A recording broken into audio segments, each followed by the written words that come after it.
April 10th is our exam. April 3rd is when the homework 2 is due. Can I take a picture?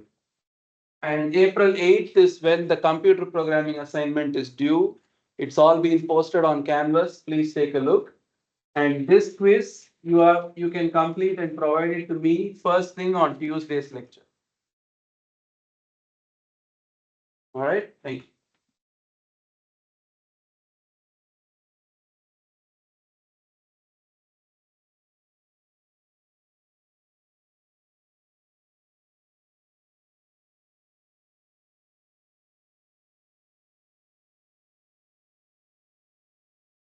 All right. So I have been a little slow, but I'll try to make up some speed. So we have been calculating if you have a vector dx in material coordinate, you can calculate what is ds squared. And if you have a vector dx in the spatial coordinate, you can calculate what is ds squared. So throughout last lecture, what we did was to get an expression for the length change in the spatial coordinates, position change in the spatial coordinate to the length change in the material coordinate. And this was obtained to be equal to Cij minus delta ij times dxi dxj. And this is defined as E, the Lagrangian strain tensor,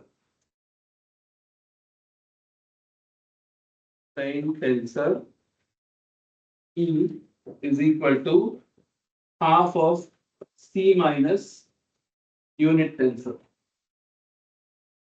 And C, as you may recall, is calculated as or defined as F transpose times F minus the unit tensor.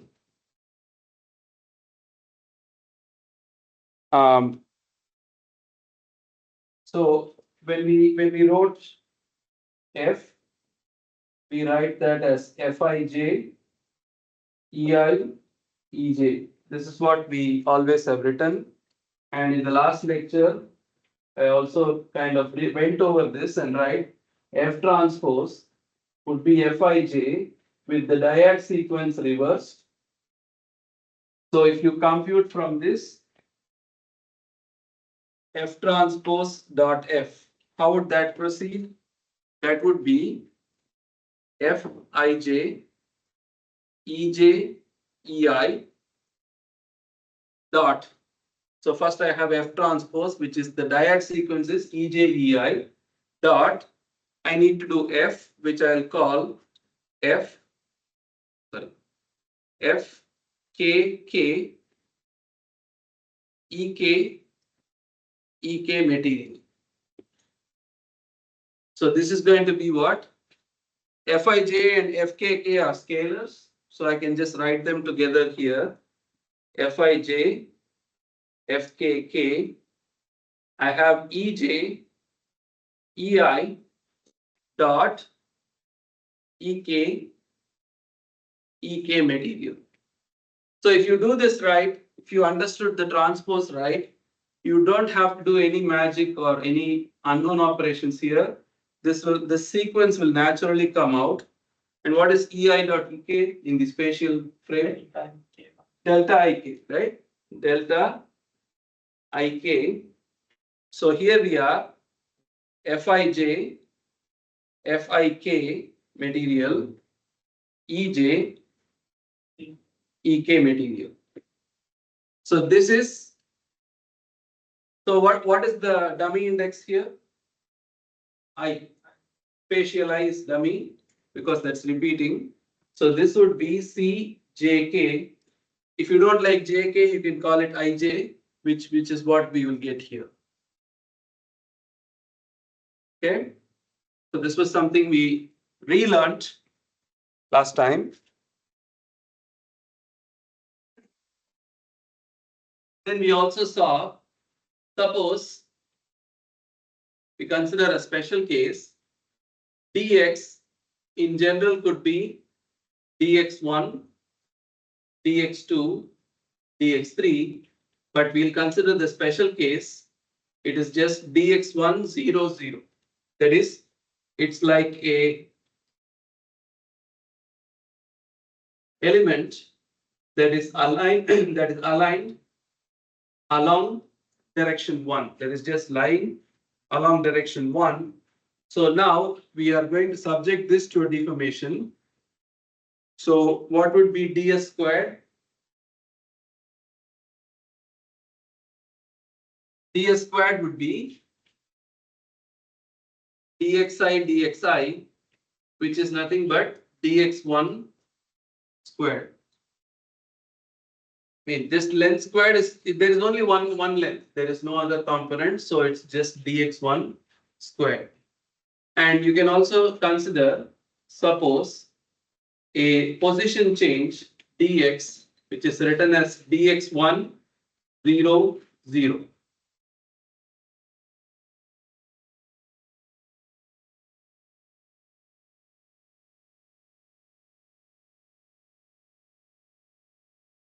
And in that case, ds squared lowercase would be dx1 squared.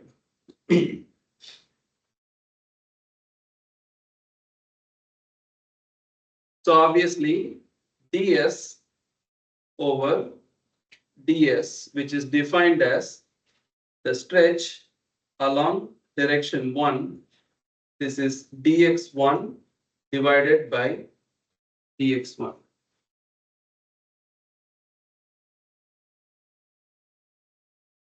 Okay, what is the relation between dx spatial and dx material? Can you recall? Attention to the area of interest in spatial or Okay, what connects the change in length to a change in position?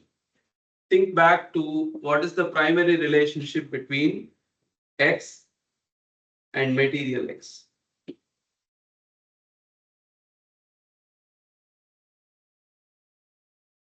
Sorry? F into D. F dot dx, right?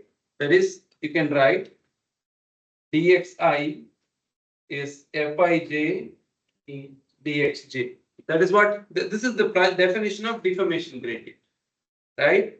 So if I write this dx1 is going to be f1j dxj, but you know that dx2 dx3 are all 0, so this is nothing but f11 dx1.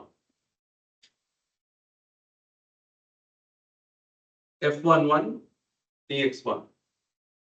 Okay, can I write this f11 squared square root dx1? That is, all I'm trying to do is to say this is f transpose dot f square root dx1. But this is nothing but C11 or square root of C11. I mean, what I'm trying to provide here is, forget the manipulation for a second. Consider a length element oriented along direction 1, and it is being stretched along the same direction. The elements of the matrix C give you the stretch ratio. It gives you the ratio by which the length element changes due to deformation along that direction. So the whole matrix C has a very direct interpretation. Can you do this? Because C is a square matrix or a quadratic matrix, we can do this, right? That's called the spectral representation in terms of its eigenvectors. How do you interpret this, or how would you write this in a matrix form? This is like writing lambda 1 C, lambda 2 C, 3, 0, everything else 0.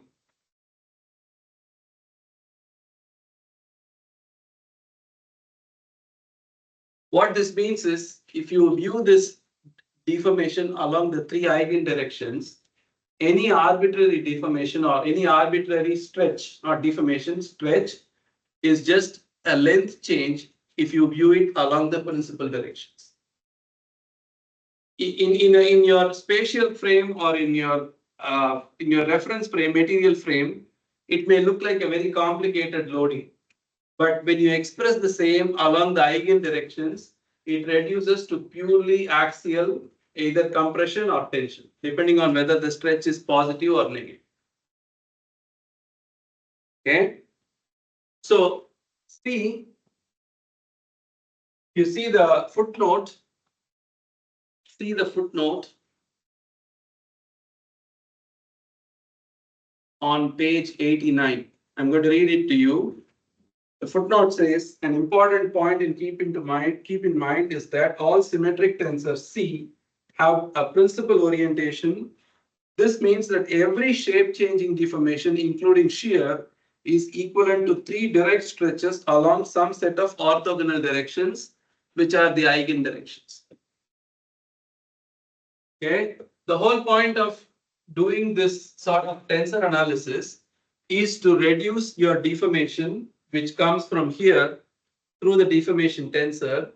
You calculate C based on that, and then try to get the eigendirections of C, and then you are able to quickly say that in these directions, it's just represented as a tension or a compression instead of dealing with the whole complex shape. That's the point of this type of analysis. Okay.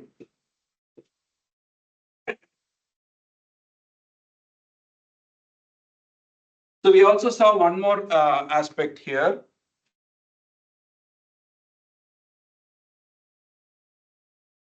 Suppose you have an element, we'll call it dx, which is equal to dx1, 0, 0. And then let's say we have another element, dy, which is 0, dx2, 0. What is the initial orientation or angle between the two elements? 90 degrees. Because they are exactly along two directions, two perpendicular directions. Now, these two patches could be part of a shape.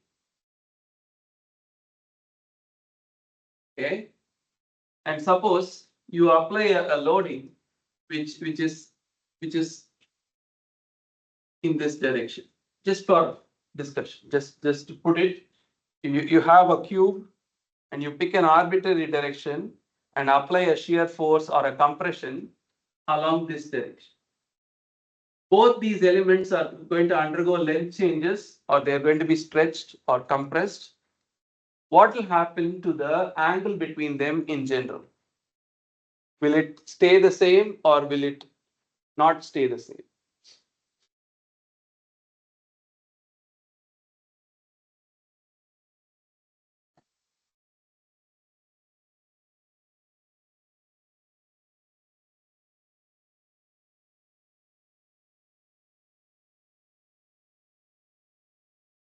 When can it stay the same? For what kind of deformations, the angle between two elements may not change. Pure rotation. It's like rigid body rotation. What is the definition of rigid body? The internal orientations do not change, right? Only for that pure rotation, you will have the angles to be preserved. Or in one other weird case, if you have uniaxial tension, there is tension along the two axes, but there is no shear. Pure tension or pure compression along two axes without shear, you will not have the angle change. But in general, for any deformation, the angle between these two elements is going to change, and we want to calculate that angle in the deformed configuration. How do we do that, or how do we think about it? So if you see the alpha 1, we wrote C11. You can similarly write alpha 2 stretch along direction 2 and alpha 3 C33. Okay.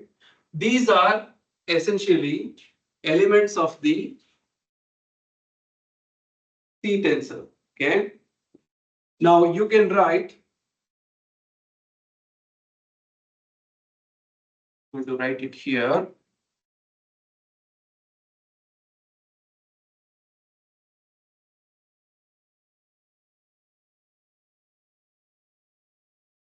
This is the reference or material frame. We're going to write in the deformed configuration.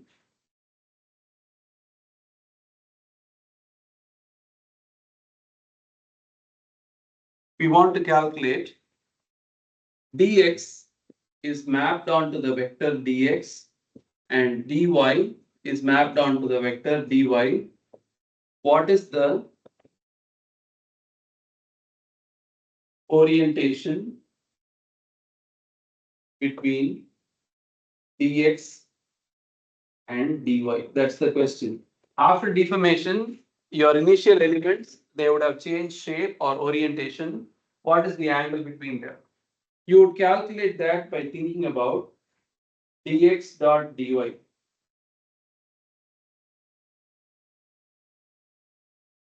Dx dot dy, which is, you can write it two ways.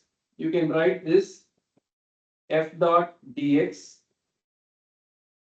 dot um, f transpose dot no f dot dx dot f dot dy. You can also write this more compactly as c ij dxi dxj. Cij dxi dxj, and if we consider dx dot dy divided by dx dy,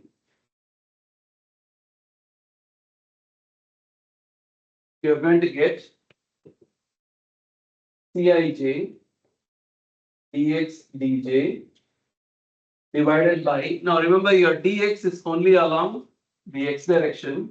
So this is square root of C11 times square root of C12.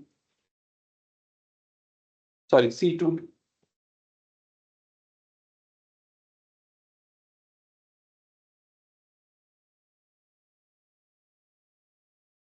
And if you evaluate this product, you have only one non-zero combination. So this is like writing C12 dx1 dx2, because those are the only two combinations which won't be zero. So if you have this is like writing cos theta 1 2. That is in the deformed configuration. I'm just going to say this has become like this, and this has become like this. The angle between them, theta 1 2, is now given by C12 divided by square root of C1 divided, and then I also have to multiply it by dx1 dx2. So this goes away.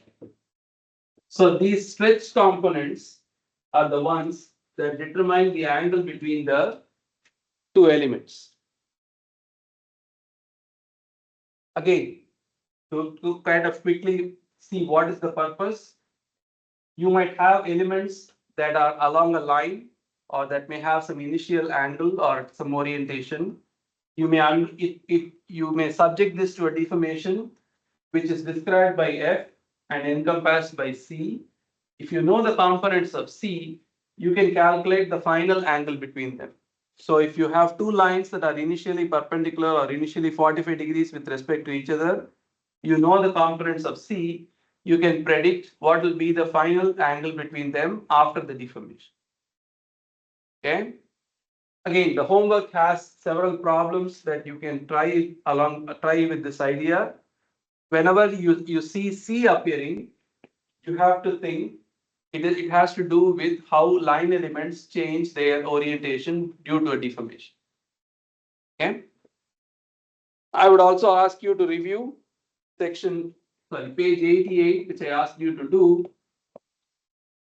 to calculate the angle between two elements. You can also calculate the angle between any two directions and so on.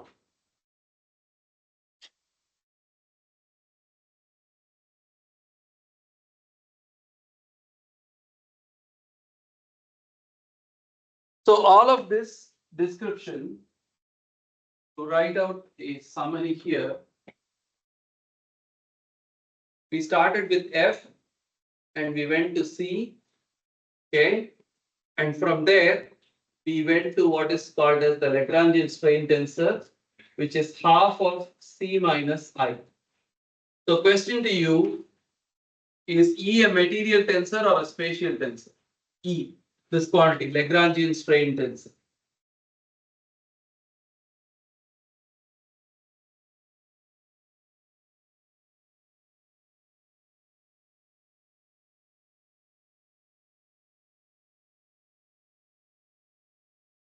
We write this as Eij equals half of Cij minus delta Ij. And when I write it in uppercase, you would immediately say that it is material. But if you are not sure, what you can do is calculate C, which is F transpose dot F, and you will automatically see that this will have material coordinates, or it is defined in the material frame of reference. So C is a material tensor, and you are getting E, the strain tensor, in material coordinates or material frame. What if, and this again starts with x equal to f dot x or x equal to phi of x. You start your analysis in the material frame. You have an object or a component. It has an initial orientation which is given by x. That is what you call as your particle. You subject that to a deformation. It undergoes a change in shape, which you then start describing the spatial coordinate system. The strain expressed in the material frame is given by the Lagrangian strain tensor. That is, in the original configuration, in that frame of reference, if you describe the change in length, that is given by E. Which means you can ask the question, can a strain tensor be derived in the spatial frame also? You can ask that question, and the answer to that would be yes. We can do that, and that we are going to do that. So here we start the discussion with the relationship between the spatial coordinate and the material coordinate. Over here, we start the discussion in the inverse. That is, if you know the spatial position, what is the material particle's location? That is given by the inverse deformation mapping.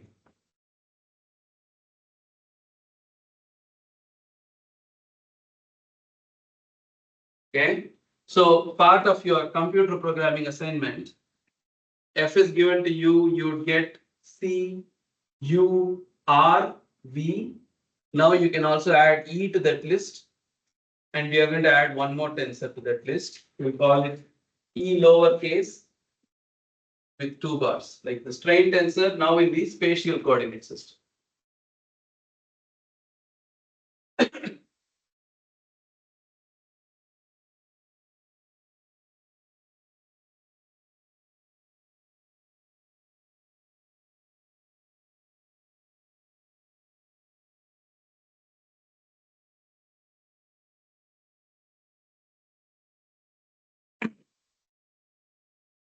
While I do that, let me ask you another question.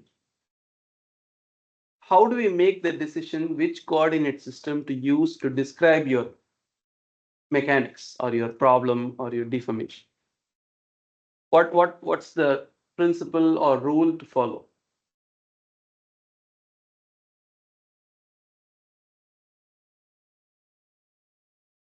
Any thoughts? Is one better than the other? Yes, no. So uh, they are completely equivalent, first of all, but in certain cases, they do give you some conveniences which make one of them more intuitive than the other.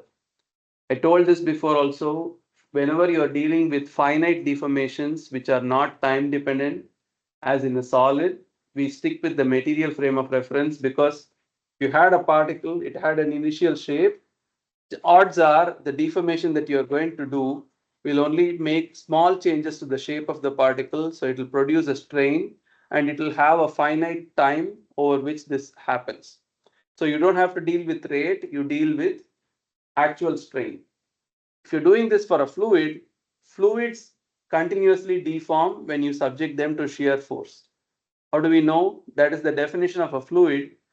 If you have a cup of water, if you pour it on the surface, it will level itself because as long as there is a shear gradient, it will continue to flow.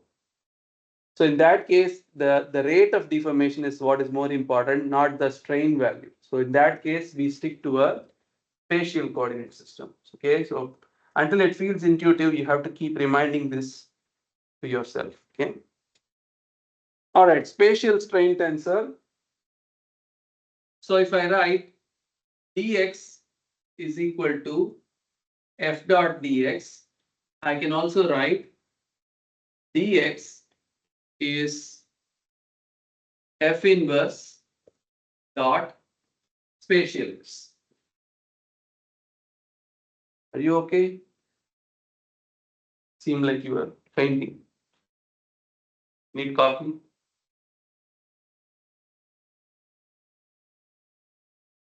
All right. So in that case, this is like writing dxi is fij dxj.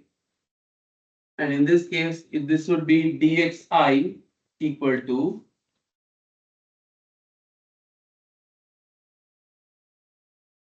fij inverse dxj.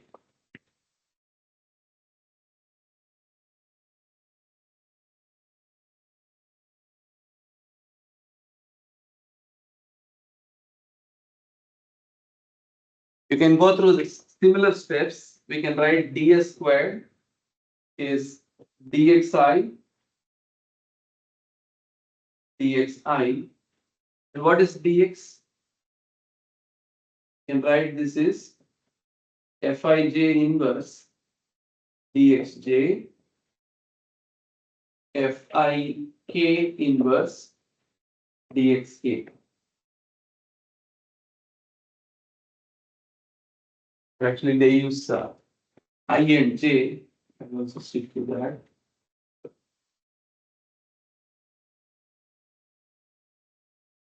So this is f ii inverse f ij inverse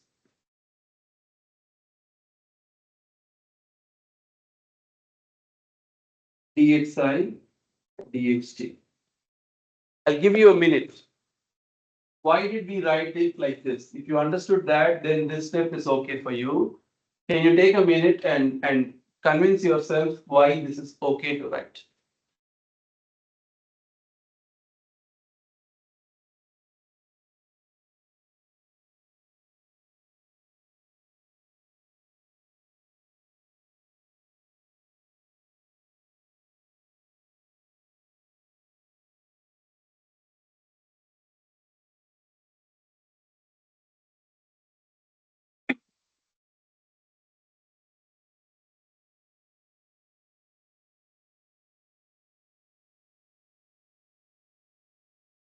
This is the index representation of this. Can somebody, one of you volunteer to explain why this is written as Fij inverse? As you go in the opposite way. Because we multiply both sides with f to basically get rid of this. Sorry, we multiply both sides by f inverse to get rid of this and turn this into an equation for dx. Originally, it was an equation for spatial x. Okay, so this notation is crucial here. When we write transpose, what is F transpose? F transpose is a reversal of the dyad sequence. So F transpose is Fij Ej here. This is transpose. What is F inverse?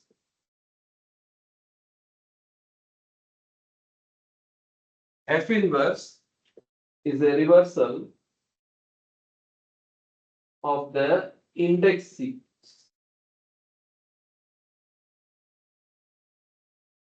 So you can write, so not gone too low, F inverse is F Ji Ei Ej.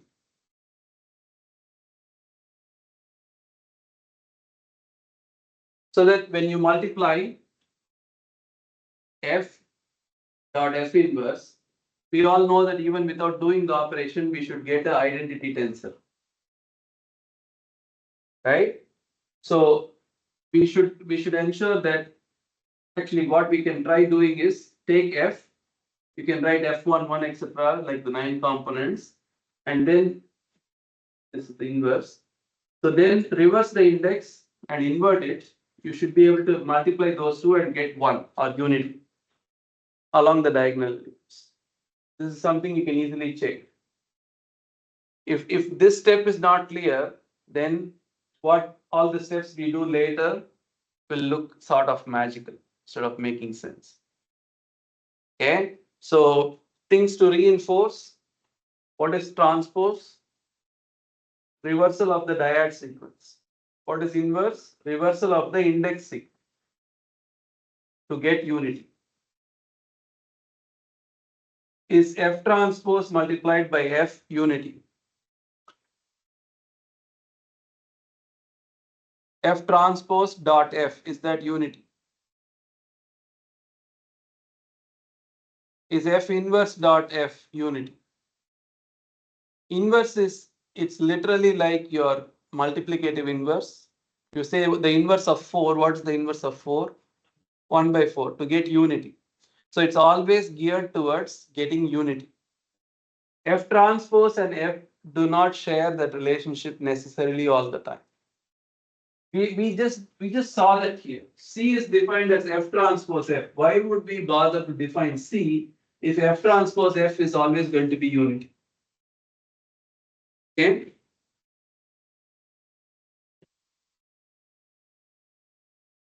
So back to where I was.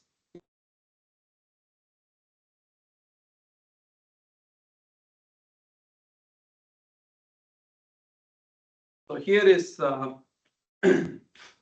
ds squared equals f ii inverse f ij inverse dxi dxj.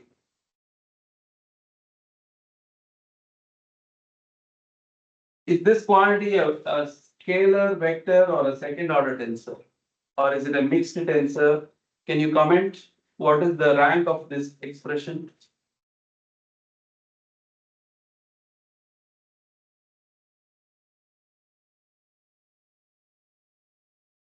What about this? I is repeating, J is repeating, and material I is also repeating. So the rank of this quantity is zero. This has no non-repeating index. And the other clue is this is a scalar. Whether you know anything about tensor algebra or not, you know length is a scalar, right? So length squared is a scalar. If this side is a scalar, the other side also must be a scalar. Either ways, it's the same conclusion. Okay. So this is ds squared. What is ds squared? That would be dxi dxj, or you can write it dx dot dx, which is dxi dxj ei dot ej. This is starting to look familiar. Delta ij dxi dxj. So let's consider the same quantity we did before. The difference between ds squared and d material s squared, or uppercase s squared. ds squared minus ds squared. This would be delta ij minus fii inverse fij inverse dxi dxj.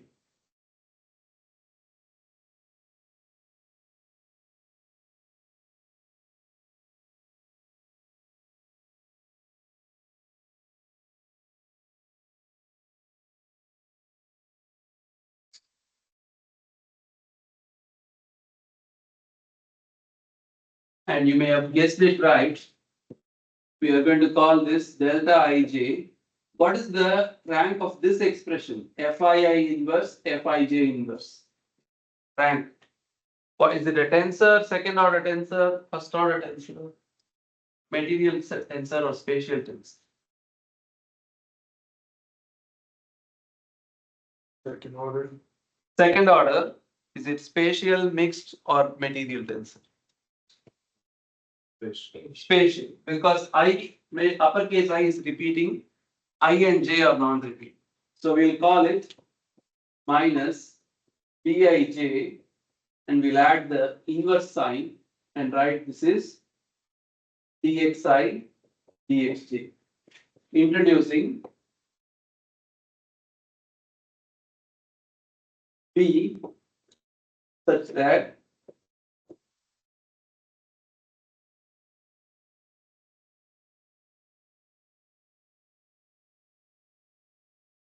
b inverse is equal to f inverse transpose dot inverse.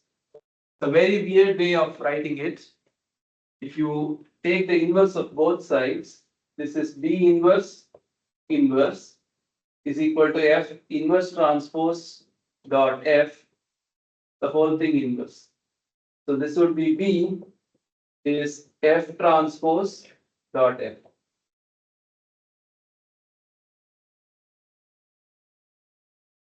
And what is the rank of this, or what is the rank, and is it in the spatial or material frame?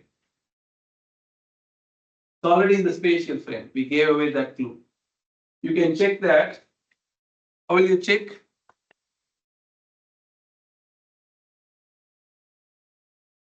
What is FT or F transpose? That is F IJ EJ EI. What is F? F IJ EI EJ. So if I multiply the two or do the dot product of the two, I'll write Fij EJ EI dot, and I'll give, instead of this dummy index, I'll give something else. I'll write this is F KK EK EK material.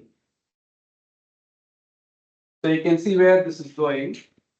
I have delta IK. So this is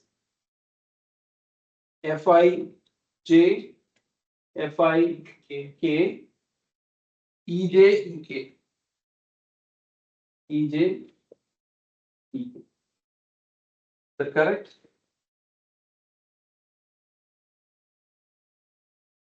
Did I make any mistake?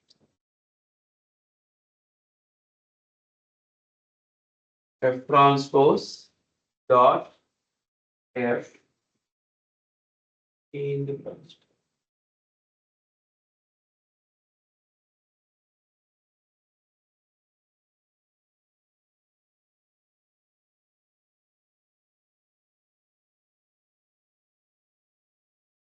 just make sure if I get the definition of B correctly.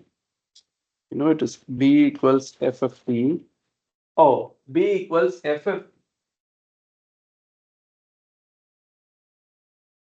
So let's think how we get B equals F of T. F inverse transpose multiplied by F inverse, the whole thing inverse.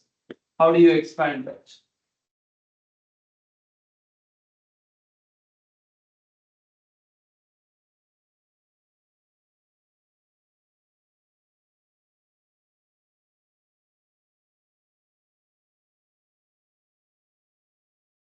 F transpose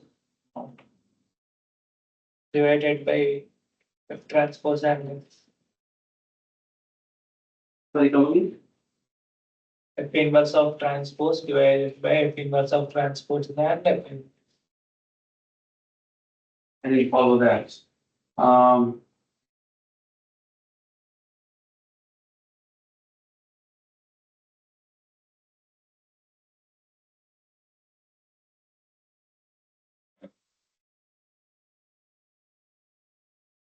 so B is equal to F dot F transpose. It's like we can say the answer, but what I want to reconcile is how do you go from here to here?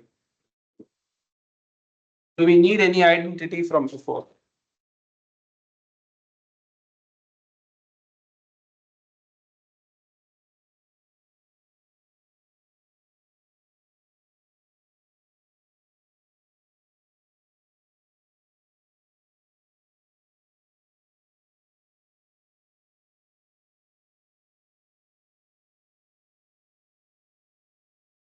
Yeah. You want to come over and write? No, yes, I'm asking you. Just give it a try. We would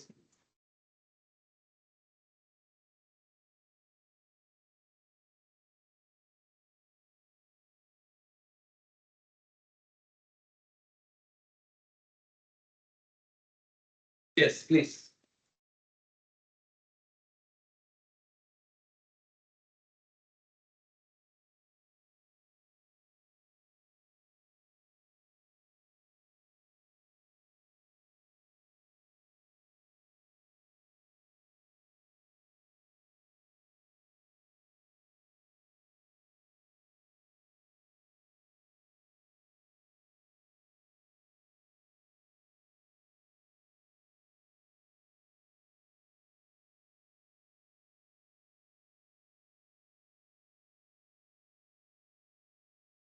Okay. How do you do this type of canceling inverse? It doesn't work that way, I believe, because when you do a dot product between this tensor and this tensor, you're already getting another tensor. It's not like canceling a number on the numerator and denominator. It's not a scalar, that's my point. So even though you arrive at the final expression, I don't think this method is correct. Okay, so let's keep thinking. Good attempt, but let's keep thinking. How do we get what identity can we use? Suppose this is an exam question. Given this is given to you, prove that B is equal to F of T, F times F of T. Sorry, F dot F transpose. How do we get there?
you take this expression, your ultimate goal is to get B in terms of F or its transpose, right?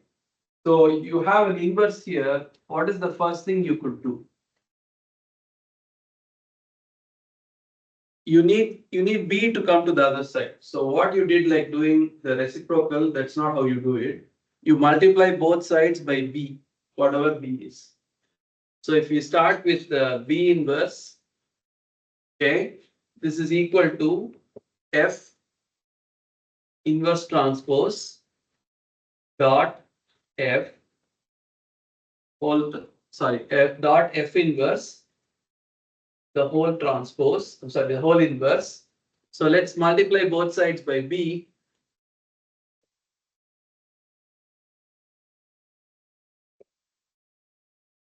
Is that okay? Is that a legal operation? This is identity tensor. This is equal to B dot F inverse transpose dot F inverse, the whole transpose. We'll call it some X. Okay. So you again multiply both sides by X inverse. So B is equal to X inverse. And what is X inverse, or what is X? X is F inverse transpose dot F inverse, the whole thing inverse, the whole thing inverse.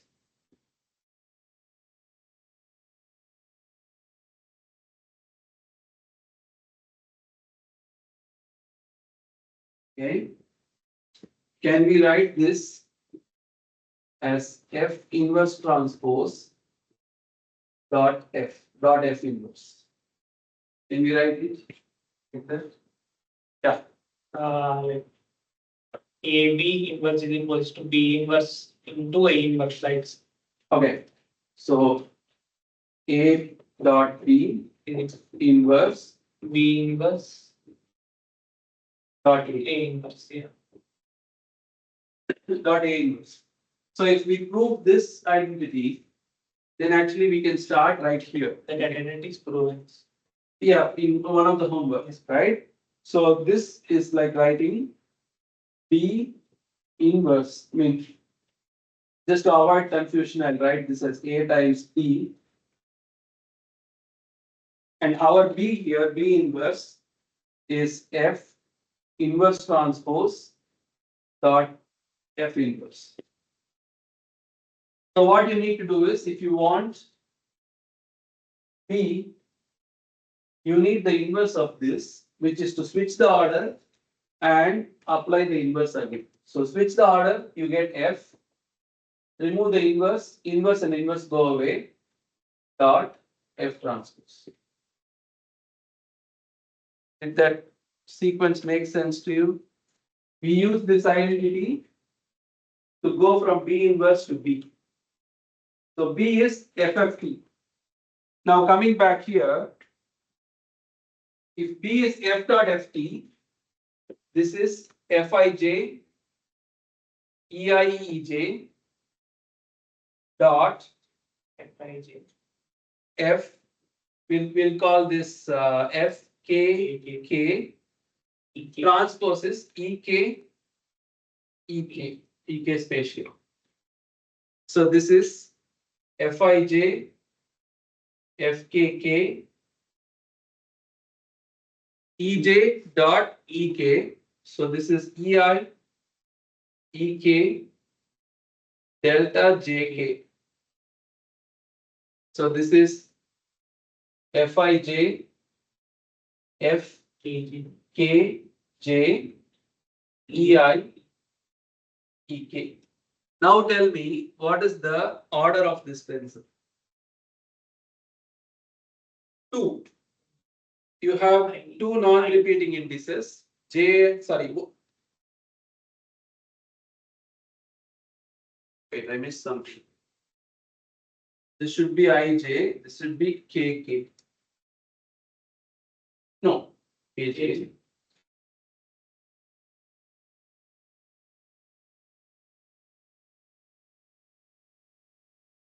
Yeah, I and K, that's right. I and K, that is, this is, I'll just call it J and J.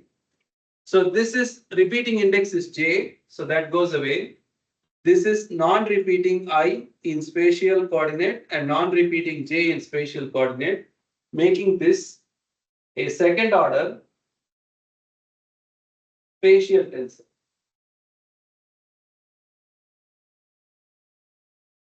Now recall this EIJ, the Lagrangian strain tensor in material frame is IJ material.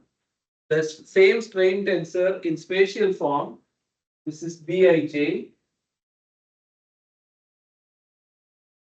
BIJ, EI, EJ. This is now spatial tensor, and it also has its name. Euler Alumnasi strain tensor. So Euler, of course, the name is less important, but I'm just writing it out. Almansi strain tensor.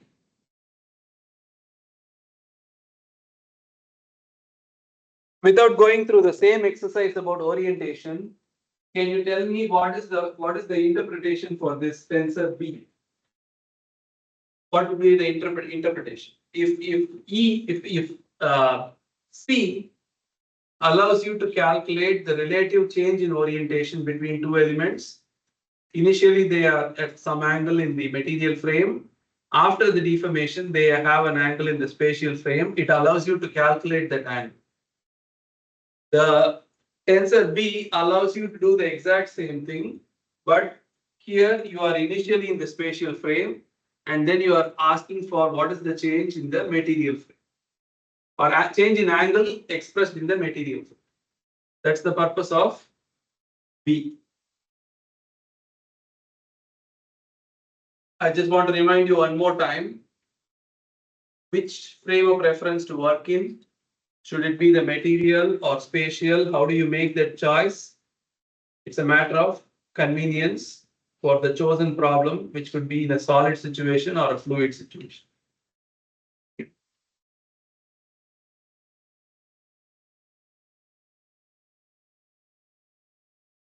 Here is one more tensor that you can calculate based on F that should go in your program. So one more matrix operation.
So after this, that is in section 3.4, what we have seen is descriptions of strain. And whenever we say strain, we just think about change in dimension or relative change in dimension. It has no reference to the rate at which that change is happening. When you apply tension to a component and it has an increase in length, you just measure strain as change in length divided by initial length without reference to which quantity.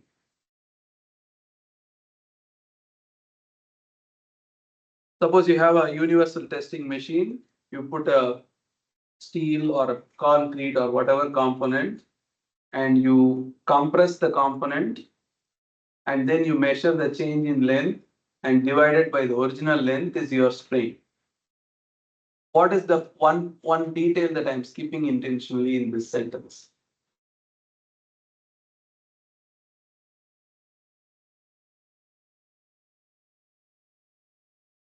You can compress something. I can compress this marker. You can compress it gently at a very slow rate, incrementally, or I can apply it a rapid force to compress it at a very high rate. I am deliberately not referring to the rate at which this change is happening. I am only interested in the change. That is what strain is about. When we talk about the other quantity that involves the rate, when we include time, that becomes strain rate, and we'll get to it. Okay. For now, in section 3.4, we discussed how to express strain. So I'm just summarizing section 3.4 here.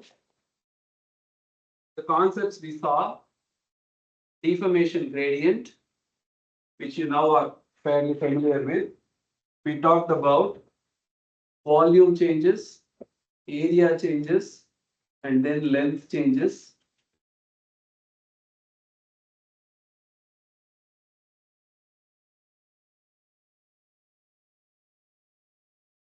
We also saw what are pullback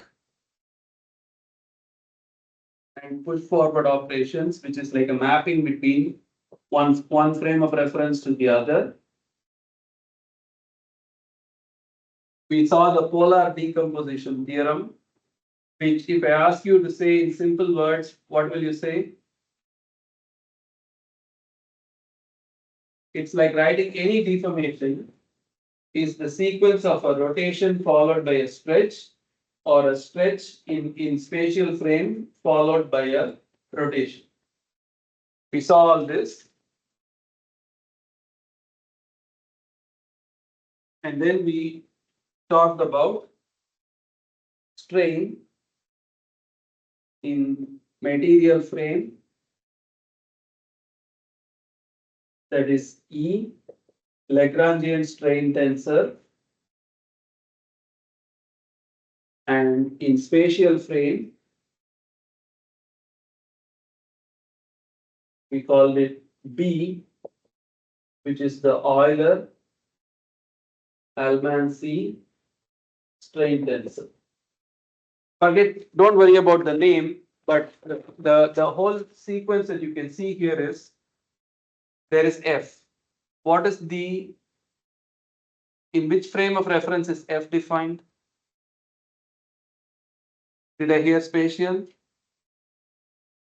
After all this, you're saying spatial. Is it a spatial or a mixed order tensor? F is a mixed order tensor. So F derives its basis vectors or dyads, one each from spatial and material. Based on F, we wrote expressions for dx, dA, and dV. You can go back and look at it. The push forward and pull back and push forward operations allow you to just map from one to the other, so from material to spatial and back. The polar decomposition theorem is the most intuitive result that you can see here, which is F is a mixed tensor. We all agree. Nobody is having second thoughts. What we are saying here is a deformation which is based on changes in both frames can be expressed as a pure rotation, which is again a mixed, like a transformation from one frame to another, followed by a stretch, or a stretch followed by a rotation. Example, think of torsion. What is torsion? Is the act of doing this, applying a torque on either end. I can think of the torsion plus bending. That is, if I'm doing a loading leg, I can separate it as pure torsion and pure bending. The combined effect is the sum of the two effects, which is what the statement really means. And then to express the strain in material frame and spatial frame, we derive quantities that are again independently defined in each frame. So everything goes back to F. That's why the homework assignment asks you to write a program which calculates everything else that follows based on F as input. Okay, so this is the whole recap of the past probably 2 or 3 lectures. Okay, and then there is section 3.5, which I generally skip in this course. We are not going to cover that. And then we need to start discussing. So all this is about only strain. Section 3.6 discusses about kinematic rates, which we are now entering the territory of fluid mechanics, where we are going to talk about the rate of change of deformation or rate of change of strain. And that is something we'll talk maybe 1 or 2 lectures starting next time. So to do your homework until this point, we have covered about more than I think 60-70% of this unit up to section 3.4. What is remaining is section 3.6, where I'll talk about rate of change of strain.